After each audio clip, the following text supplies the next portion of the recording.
तो अरे अलजेब्रा बहुत डिफिकल्ट है। मैंने एक बार एक पोल भी डाला था, अगर आप चैनल पे देखोगे तो उसमें लिखा था मैंने कि which topic do you feel is actually more difficult. तो मेजोरिटी बच्चों ने पोल किया था कि algebra is difficult actually. But ऐसा होता नहीं है भाई, अलजेब्रा इतनी डिफिकल्ट नहीं होती है। Hello students, welcome back. मेरा नाम है दीपक और आप देख रहे हैं कॉन्सेप्ट वाला।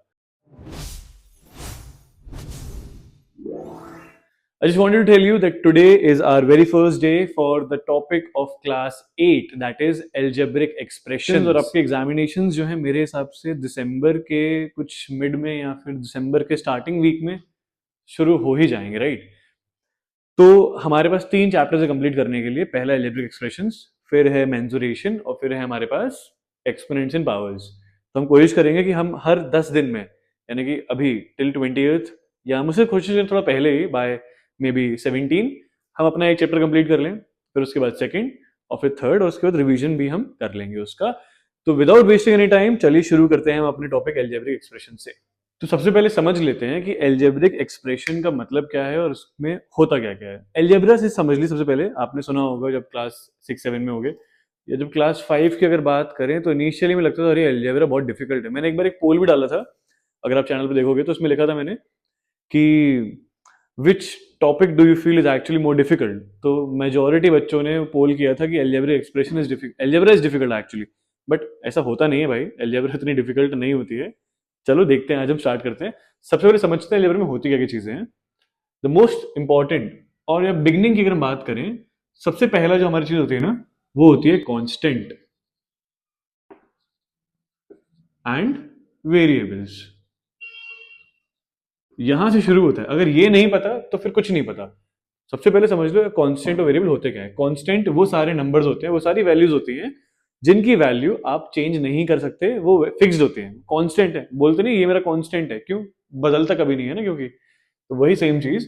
तो अगर हम बात करें 7, 9, 8, 10 या कोई भी नंबर की बात करते हैं, तो वो कभी भी चेंज नहीं होते, उनकी वैल्यू सेम रहती है, वो कांस्टेंट रहती है। याद रहेगा ना कांस्टेंट क्या होते हैं, समझ गए ना।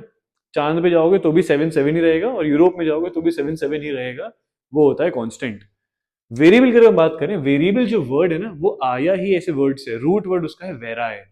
वेराय का मतलब वेराइटी ऑफ थिंग्स, है ना। तो ऐसी वेरिएबल जो वर्ड्स होते हैं ना, उनमें वेराइटी ऑफ वैल्यूज होती है। यानी कि अगर कभी आपने देखा होगा एक्स की वैल्यू कभी 7 है किसी क्वेश्चन में, किसी में एक्स की वैल्यू आपकी 5 आई है, किसी में एक्स की वैल्यू आपकी 27 आई है, तो ये एक्स की वैल्यू हर बार चेंज हो रही है, राइट। तो जितने भी लेटर्स होते हैं, आपके अल्फाबेट्स होते हैं, हमारे X Y Z A B C, ये जो आप यूज करते हैं हमेशा क्वेश्चंस में, ये हमारे क्या होते हैं, ये होते हैं हमारे वेरिएबल्स। ठीक है। तो एक्सपोनेंट्स, सॉरी, कांस्टेंट्स और वेरिएबल्स आपको अगर क्लियर हो चुके हैं, तो कांस्टेंट और वेरिएबल से ही जो बनता है, जब उनको मल्टीप्लाई करते हैं तो क्या बनता है, टर्म बनता है। टर्म समझते हैं क्या होता है? Term means when you multiply और डिवाइड अ कांस्टेंट और अ वेरिएबल, देखो कैसा होता है। फॉर एग्जांपल, मैंने कहा कि भाई 7x, यहाँ पे 7 को मैंने x से मल्टीप्लाई कर दिया, ठीक है, तो ये हमारा हो गया एक टर्म। मैंने कहा 15xy, तो ये भी हमारा एक टर्म हो गया। अच्छा, बहुत फिर कंफ्यूजन होता है कि जैसे मैंने स्टार्टिंग में कहा था कि अगर हम इनको मल्टीप्लाई करके करते हैं तो ही होता है। तो देखो, अगर हम सिर्फ 7 भी लिख रहे हैं ना, तो वो भी हमारा एक टर्म काउंट होता है, और अगर हम सिर्फ x भी लिख रहे हैं तो भी वो हमारा एक टर्म काउंट होता है। Getting it? टर्म्स हमारे बहुत सिंपल, बहुत सॉर्टेड होते हैं। आप नंबर से मल्टीप्लाई करेंगे वेरिएबल को तो भी फॉर्म होता है, और नंबर और वेरिएबल अलग अलग में भी टर्म काउंट होता है। समझे? टर्म को अगर हम किसी मैथमेटिकल ऑपरेशन, यानी कि एडिशन और सब्ट्रैक्शन की बात कर रहा हूं स्पेसिफिकली, मल्टीप्लाई डिवाइड की बात नहीं कर रहा हूं मैं। अगर हम टर्म्स को, 2 टर्म्स को या 3 टर्म्स को सेपरेट करते हैं यूजिंग मैथमेटिकल ऑपरेटर्स जो कि एडिशन और सब्ट्रैक्शन है। फॉर एग्जाम्पल, मैंने कहा 7x प्लस 3y, ओके, या हम बोलते हैं ऐसे कि 7x प्लस 9y प्लस 8। ये जो चीजें हैं, जब आप 2 टर्म्स को एक एडिशन के साइन से या सब्ट्रैक्शन के साइन से सेपरेट कर रहे हैं, तो इनको हम बोलते हैं एक्सप्रेशन। क्या बोलते हैं? एक्सप्रेशन। अब इसी एक्सप्रेशन में अगर मैं बोल दूं कि भाई 2x+7 इज इक्वल्स टू 0, अगर मैंने इक्वल्स टू का साइन लगा दिया, अगर मैंने इक्वल्स टू का साइन यहां पर लगा दिया, तो ये जो चीज है वो बन जाएगी इक्वेशन। क्यों? क्योंकि इक्वेशन के लिए आपके पास इक्वल्स टू का साइन होना बहुत इंपॉर्टेंट है। तो एक बार हम वापस से रिवाइज कर लेते हैं हमने क्या क्या पढ़ा अभी। एल्जेब्रिक एक्सप्रेशन में सबसे दो इंपॉर्टेंट चीजें जो होती हैं जिससे शुरुआत होती है वो होता है कांस्टेंट और वेरिएबल। कांस्टेंट का मतलब ऐसे वैल्यूज जिनकी वैल्यू चेंज कभी नहीं होती, ऐसे चीजें। तो हमने कहा कि 7, 9, 8, 10, 12, 15 जो नंबर्स होते हैं हमारे वो हमेशा सेम रहते हैं। जैसे कि मैं आपके लिए हमेशा सेम रहूंगा, आप मेरे लिए हमेशा सेम रहोगे ऐसे ही हम कांस्टेंट एक दूसरे के ना, तो ये भी कांस्टेंट है एकदम। वेरिएबल्स क्या होते हैं? जिनकी वैल्यू चेंज होती रहती है, वेराइटी ऑफ वैल्यूज होते हैं उनमें। एक्स की वैल्यू इसमें कभी 7 है, कभी 12 है, कभी 300 है, कभी कुछ भी हो सकती है। एक एक्स की वैल्यू आप भी जरा कमेंट बॉक्स में डालिए। और अभी तक अगर चैनल को लाइक और शेयर नहीं करा है या सब्सक्राइब नहीं करा है तो please do like share and subscribe the channel. और अपने उन दोस्तों को भी भेजो जो पढ़ाई में थोड़े से कमजोर है, जिनको लगता है एल्जेब्रा बहुत डिफिकल्ट है। Share it with them. Term की अगर हम बात करें तो टर्म क्या होते हैं? सिंगुलरली वेरिएबल और कांस्टेंट को हम टर्म बोलते हैं, और साथ में अगर उनको प्रोडक्ट के फॉर्म में लिखते हैं या डिवीजन के फॉर्म में भी अगर लिखते हैं, जैसे कि हमने लिखा 7/9x, तो ये भी हमारा एक टर्म कहलाया जाएगा। और अगर हम इन टर्म्स को प्लस माइनस के साइन से अगर सेपरेट करके लिखते हैं हम, तो वो हमारा एक एक्सप्रेशन होता है। और अगर हम इन्हीं एक्सप्रेशन में इक्वल्स टू 0 या इक्वल्स टू 9 और इक्वल्स टू रख के कुछ करते हैं, तो उनको हम बोलते हैं इक्वेशन। आई थिंक अगर आपको इतना कुछ समझ में आ गया तो एक बार इनके नोट्स बना लीजिए बिल्कुल भी डिफिकल्ट नहीं है, सिंपल है। और इसलिए शुरुआत होगी आपकी। 6, 7 में पढ़ चुके हो ऑलरेडी, बट एक बार और पढ़ लो, भूल तो जाते हो आप लोग यार। बादाम वाली बताई थी ना मैंने आपको, नहीं देखी अभी तो देख लो वो भी। बादाम स्टोरी काम आएगी आपके।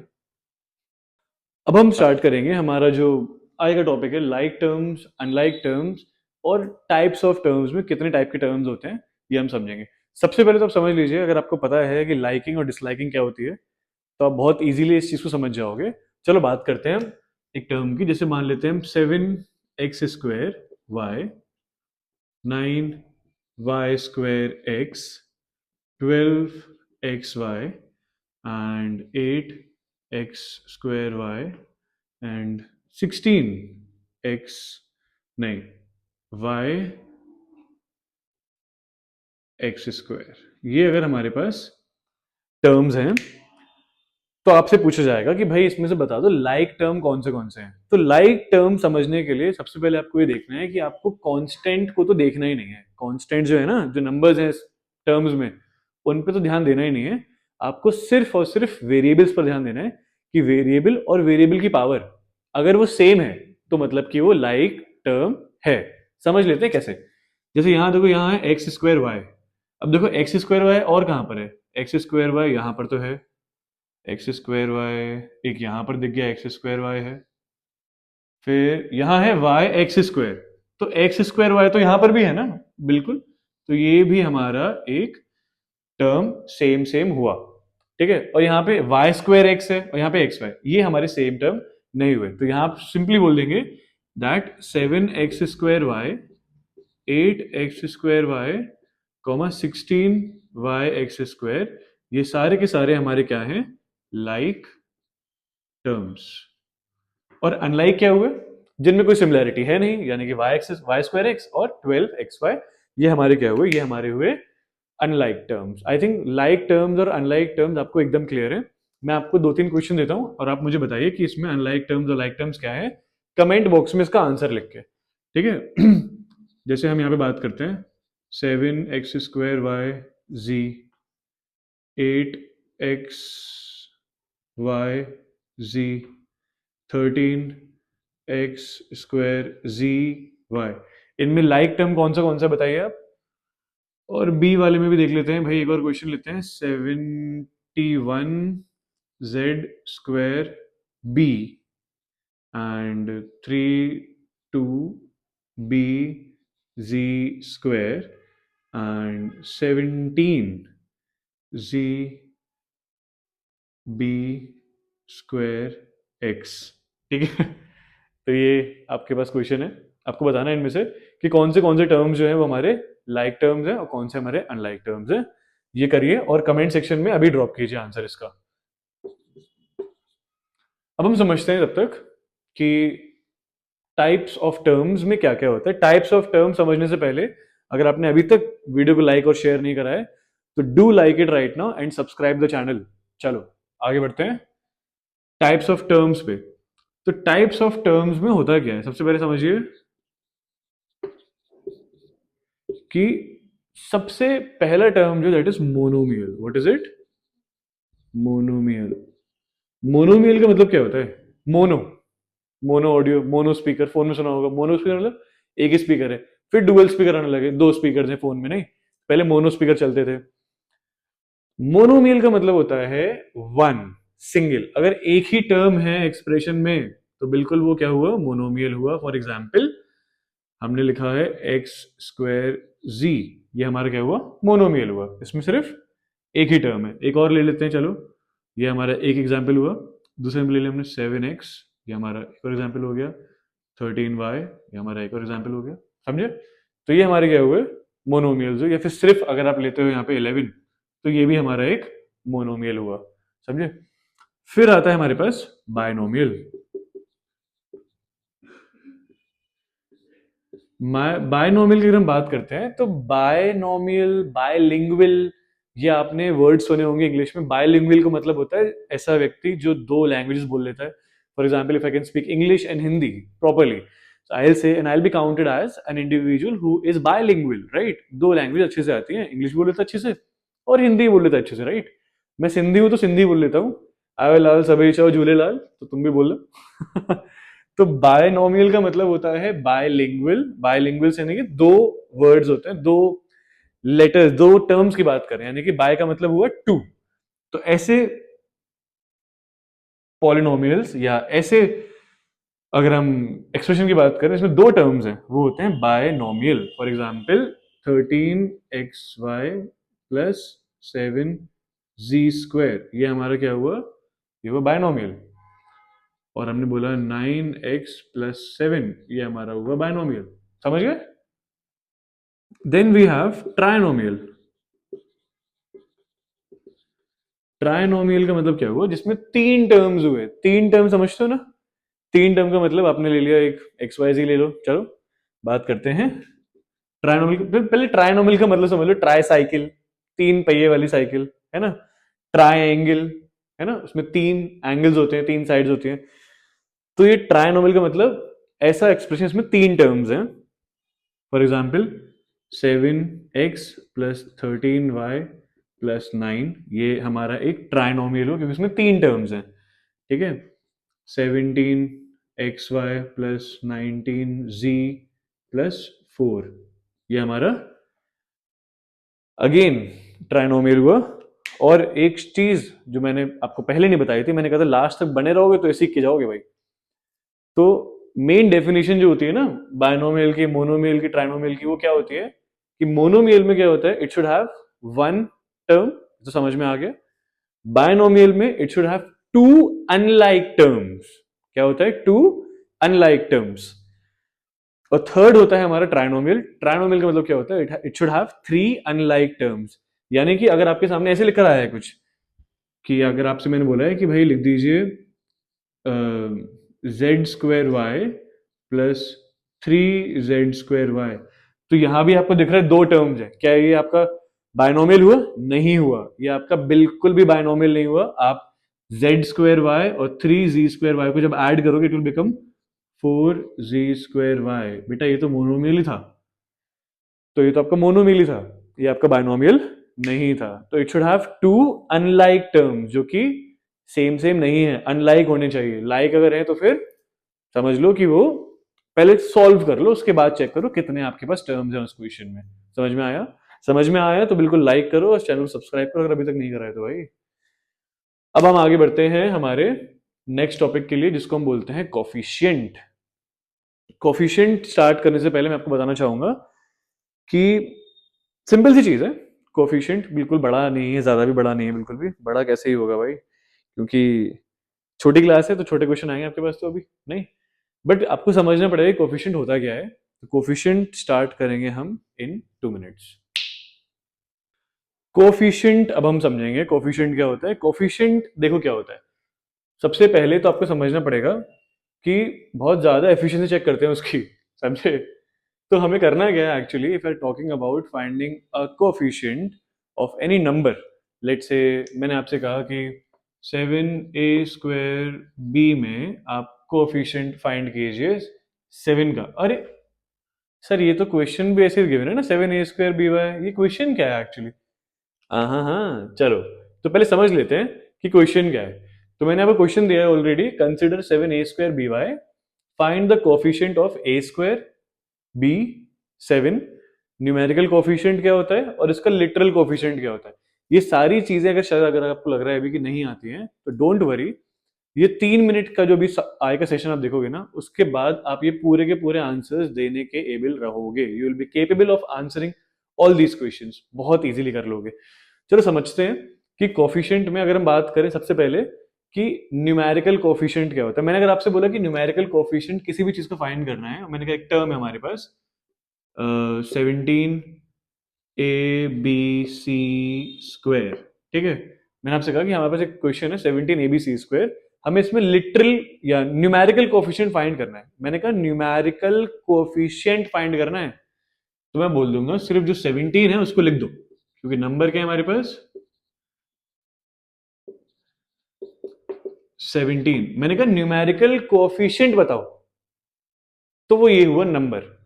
मैंने कहा लिटरल कोफिशिएंट बताओ, तो लिटरल का मतलब लिटरेचर। लिटरेचर में क्या होता था हमारे पास, अल्फाबेट्स, क्या कहते हैं, लेटर्स। तो यहाँ पर लिटरल कोफिशिएंट का मतलब यहाँ पे जो आपके पास ये सिर्फ ये लेटर्स गिवन है ना, 17 को बाहर फेंको और रखो ABC²। तो पहले मैंने पूछा लिटरल न्यूमेरिकल कोफिशिएंट क्या होता है, तो न्यूमेरिकल कोफिशिएंट उसका सिर्फ नंबर लिख दो। मैंने कहा लिटरल कोफिशिएंट क्या होता है, तो आपने कहा सिर्फ जो लिटरेचर है, जो अल्फाबेट्स है, लेटर्स है, बस वो लिख दो। मैं आपसे पूछ रहा हूं कि जो ए है उसका कोफिशिएंट क्या होगा, तो ए का कोफिशिएंट क्या होगा। समझो पहले कि इस टर्म के फैक्टर्स क्या क्या हैं। हमारे पास है फैक्टर में 17, ए, बी और C²। मैंने कहा ए का कोफिशिएंट यानी कि ए जो फैक्टर है इसको हटा के बाकी सारी जितने भी हमारे फैक्टर्स है ना, वो हमारे इसके कोफिशिएंट होंगे। तो ए का कोफिशिएंट क्या होगा 17 BC², ये हमारा इसका कोफिशिएंट हुआ। मैं आपसे अगर पूछता हूं कि C² जो है उसका कोफिशिएंट क्या होगा, तो आपको पता है फैक्टर्स क्या है, 17 है, ए है, बी है और C² है। तो C² को हटा दिया, यानी कि कोफिशिएंट क्या हुआ हमारा 17AB, ठीक है, ये हमारा इसका कोफिशिएंट हुआ। और अगर मैं आपसे पूछता हूं कि सिर्फ C का कोफिशिएंट क्या होगा, सिर्फ C का, तो अब यहाँ पे C² का मतलब क्या हुआ कि 2 बार C है, राइट। C² का मतलब है ना C×C, तो C 2 बार है हमारे पास। तो सिर्फ C का मतलब क्या हुआ, एक C हटा दो और उसके अलावा बाकी क्या बचा हमारे पास 17ABC। ये हुआ हमारा सारा का सारा सेक्शन। मैं एक बार दोबारा बता देता हूं, न्यूमेरिकल कोफिशिएंट का मतलब हुआ कि सिर्फ जो नंबर है वो बता दो। लिटरल कोफिशिएंट का मतलब हुआ कि सिर्फ ए, मतलब जो लिटरेचर है यहाँ पे जो हमारे पास लेटर्स हैं उनको बता दो, ABC², जो वेरिएबल्स हैं वो बता दो। और अगर मैं आपसे किसी चीज का कोफिशिएंट पूछ रहा हूं, यानी कि उसके अलावा बाकी उसके जो फैक्टर्स हैं वो आप बता दीजिए। तो अब मुझे लगता है कि आप ये क्वेश्चन का आंसर मेरे को कमेंट सेक्शन में दे सकते हैं। अगर कोई भी डाउट अगर आपको लग रहा है तो वो भी आप मेरे को कमेंट सेक्शन में ड्रॉप कीजिए कि सर मेरे को लगता है कि ये वाला क्वेश्चन जो है मेरे को अभी भी ठीक से समझ में नहीं आया है, और आप एक बार और बता दीजिए, तो मैं अगले वीडियो में डेफिनेटली वो भी कवर करूंगा। So till then keep watching, like share and subscribe the channel, और अपने दोस्तों को भी ये वीडियो शेयर करो जिनको लगता है कि अलजेब्रिक एक्सप्रेशंस डिफिकल्ट है। ये था इंट्रो। अगली वीडियो में हम देखेंगे how we add and subtract polynomials and different different kinds of जो हमारे अलजेब्रिक एक्सप्रेशंस को कैसे करते हैं। थैंक यू फॉर वॉचिंग, कल मिलते हैं अगली वीडियो में।